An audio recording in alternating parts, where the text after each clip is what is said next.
Hi there, this is Michael. I'm a growth mindset coach and positive psychology practitioner.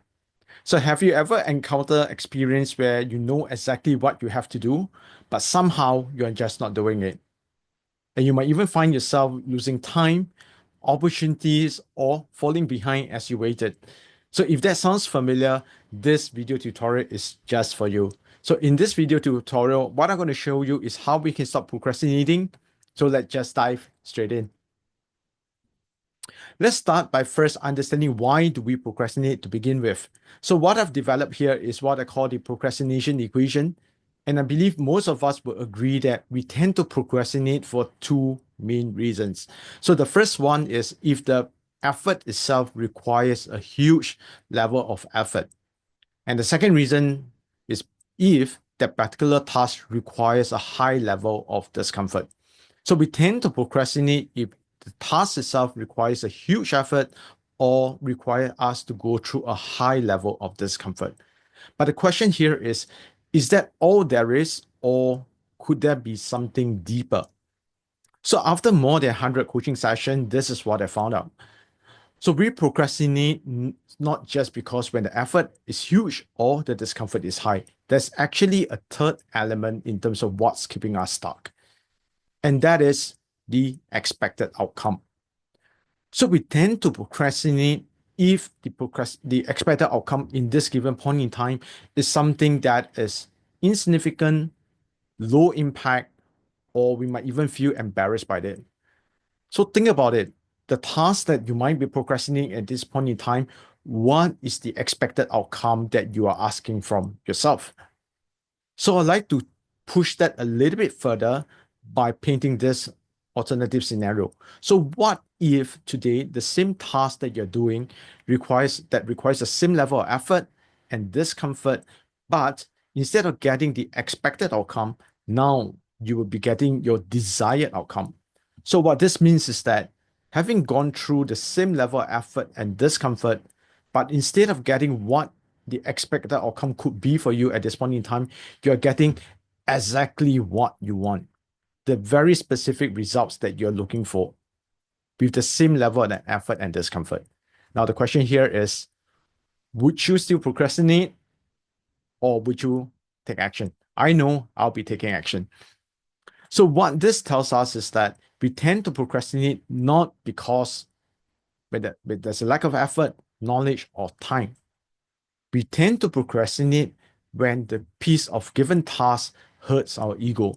So what this means is that we tend to procrastinate when the expected outcome is something that we perceive to be, again, low impact, insignificant, or we might even feel embarrassed by the results that we're putting out at this point in time. And that get us stuck.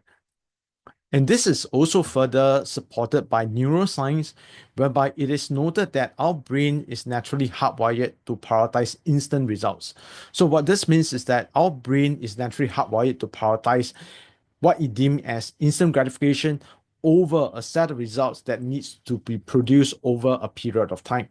So our brain naturally prioritizes what we can get instantly over results that require us to put through a series of effort and that we can only deliver it at a later date. And this is also supported by James Clear in his book Atomic Habits, by James noted that what is instantly rewarded is done and what is instantly punished is avoided. Again, the punishment here refers to the emotion that we have to put ourselves through when we put ourselves under the spotlight to do a particular piece of task that we might not feel entirely confident about, or we might not even feel familiar with. So the more effort and discomfort that we need to expect from a model's outcome, chances are it's harder for us to take action. So what can we do about it? Next, I want to share how you can crack your procrastination equation using this simple three-step formula. So let's start off by looking at effort. So in terms of effort, what I'd like to invite you is to shift your narrative from what I have to what I choose to.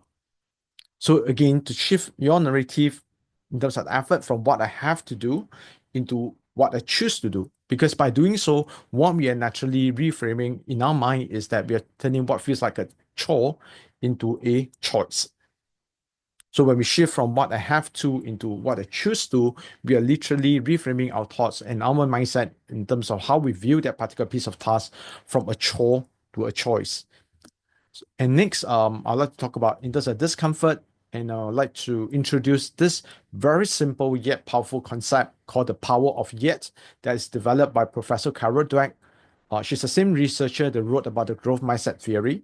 So what Carol noted is that when we insert this simple term yet, Y-E-T, into the statement itself, we naturally change our expectation, or rather the discomfort about feeling I'm not ready, I don't have enough, into I am not yet. So again, what we are doing is to change that narrative from what we feel like I am not into I am not yet. And by doing so, we are literally changing what feels like a definitive outcome into a work in progress. And that is also changing what feels like a full stop into a comma. And lastly, in terms of expectation, here I'd like to invite you to think about your why. And by doing so, we are shifting again from a space of expectation into intention. So instead, because oftentimes what I heard from clients is that they talk about what the result should be or how they should feel like. So here, what I'd like to invite you is to think about why are you doing that piece of task to begin with. So by doing so, we can shift from a space of expecting what the result should be for ourselves into a space of intention to understand the reason why we're even doing that piece of particular task or job. So what we've just done is using this very simple three-step formula to help you into the step one, build confidence around your effort when we turn what feels like a chore into a choice. And more important, it's not just any choice, it is your choice. So you own the power of that decision itself. And the second step is to build emotional resilience by turning what feels like a resistance when we feel that we are not ready, we are not confident, or we are not there yet into, again, as I just said, into the power of yet. So instead of I am not, in shift it to I am not yet. And lastly, to reframe your expectation from a space of what you're expecting from yourself into a space of intention that is aligned with your purpose of doing that particular piece of task. Okay, so this is what you can do for yourself. I'd like to invite you to write down your own procrastination equation, probably on something that you have been sitting on or procrastinating in Q1, and use the reframing techniques that we've just gone through around your effort, discomfort, and expectations, and let me know what comes out for you. So if you have any questions or any feedback with regards to this exercise that we've just gone through, please feel free to reach out to me and I would love to hear from you. And of course, you can.